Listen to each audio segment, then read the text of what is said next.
여러분 안녕하십니까? 여수 MBC 뉴스데스크입니다.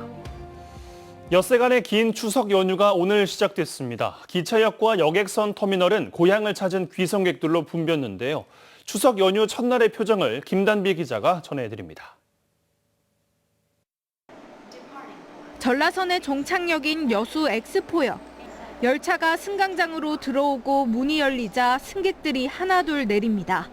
그리운 가족을 만나러 서둘러 발걸음을 재촉합니다. 친정 부모님 뵈려고 내려왔어요. 연휴도 길고 해서. 당장은 전 부치라 그러셔가지고 전 부치고 이제 친정의 오빠 만나면.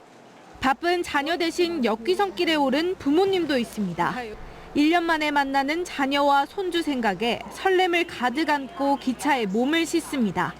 여수는 생선 많잖아, 생선 송태 해갖고 말린 거 그런 거 가져가는 거.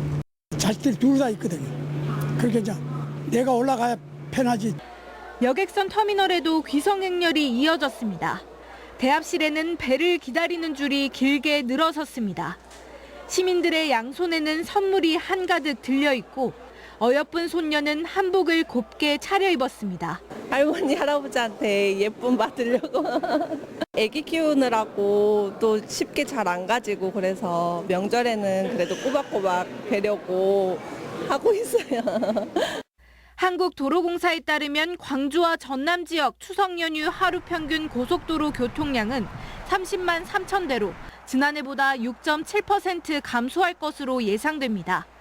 귀경길은 추석 당일인 내일 정오부터 오후 6시까지 가장 혼잡하겠습니다. MBC 뉴스 김담입니다. 추석 연휴 기간인 다음 달 3일까지 도내 연안 여객선 운항 횟수가 증편됩니다. 전남도는 추석 연휴 연안 여객선 이용객은 19만 7천여 명, 차량은 5만 6천여 대로 지난해보다 2에서 3%가량 증가할 것으로 보고 운항 횟수를 158회 늘린다고 밝혔습니다. 전남도는 또 여객선과 터미널에 대한 안전 관리를 강화하고 특별 수송 지원반을 구성해 사고 발생 시 신속히 대처할 방침입니다. 추석을 앞두고 실시된 농산물 원산지 표시 단속에서 광주와 전남 지역 업체 26곳이 적발됐습니다. 국립농산물품질관리원 전남지원은 원산지를 국내산으로 거짓 표시한 업체 13곳을 형사 입건하고 원산지를 표시하지 않은 업체 13곳에는 과태료 200여만 원을 부과했습니다. 특히 고흥해안 고깃집에서 칠레산 돼지고기를 대패 삼겹살로 가공해 판매하면서 원산지를 국내산으로 거짓 표시한 것으로 확인됐습니다. 전라남도는 추석을 앞두고 전남에서 생산되거나 유통되는 단계별 수산물에 대한 방사능 검사 결과 모두 적합 판정을 받았다고 밝혔습니다. 전남도는 지난 2011년 3월 후쿠시마 원전 사고 이후 수산물의 방사능 검사를 매일 실시하고 있다며 특히 지난달 24일 오염수 방류 이후 실시한 도내 산지 위판장 등에서의 검사도 모두 적격 판정이 나왔다고 밝혔습니다. 제21대 국회의원 선거가 6개월여 앞으로 다가오면서 지역 정가도 본격적인 총선 전국에 돌입했습니다. 민주당 이재명 대표의 체포 동의안 표결 과정에서 드러난 당내 혼란이 정리되지 않은 상황에서 민주당 텃밭 호남 민심은 어느 때보다 주목받고 있습니다. 김진선 기자가 보도합니다. 헌정사상 최초로 제1야당 대표에 대한 구속영장을 청구한 검찰. 영장은 기각됐지만 이재명 대표에 대한 체포동의안 국회 표결 과정에서 민주당의 내부 갈등은 고스란히 드러났습니다. 당 내에서 파가 있다는 게 진짜 안타깝습니다. 이게 하나로 단결돼도 이렇게 지금 어려운 판인데. 민주당의 전통적 텃밭으로 불리는 호남의 민심도 술렁이고 있습니다. 지난 21대 총선에서 광주와 전남북 국회의원 28석 가운데 전북 무소속 1명을 제외한 모두를 차지했던 민주당.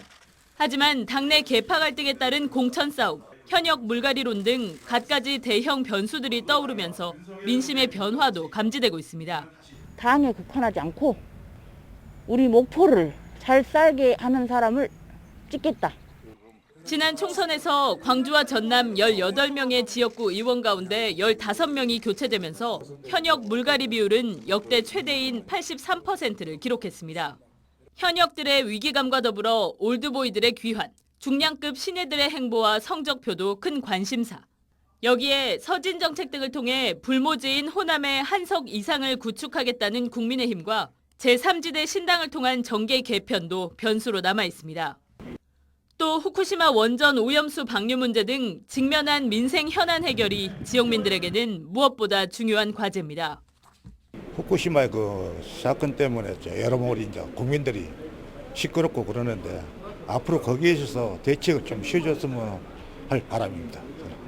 아니, 서민들을 위해서 좀 이제 저기 주택 문제도 있고 그렇게 잘 좀 해줬으면 좋겠어요. 매 선거마다 전략적인 투표로 중심에 섰던 호남의 민심. 또 한 번 경랑의 시기를 맞고 있습니다. MBC 뉴스 김진선입니다. 전라남도가 내년 국고 예산 9조 원 달성에 본격 나서고 있습니다. 정부 예산안 국회 심사가 본격화됨에 따라 전라남도는 국회 대응 전략회의를 개최하는 등 앞으로 현안 예산을 4천억 원 이상 증액 반영하기 위해 정치권과 중앙부처에 지속적으로 건의할 계획입니다. 한편 내년 정부 예산안에 반영된 전라남도 국고 예산은 전년 대비 4.9% 증가한 8조 6천억 원입니다. 연휴 첫날인 오늘 전남 동부 지역은 맑고 다소 더웠습니다. 추석 당일인 내일은 대부분 지역에서 구름 사이로 보름달을 볼 수 있겠습니다. 보름달은 오후 6시 24분쯤 떠오를 것으로 예상됩니다.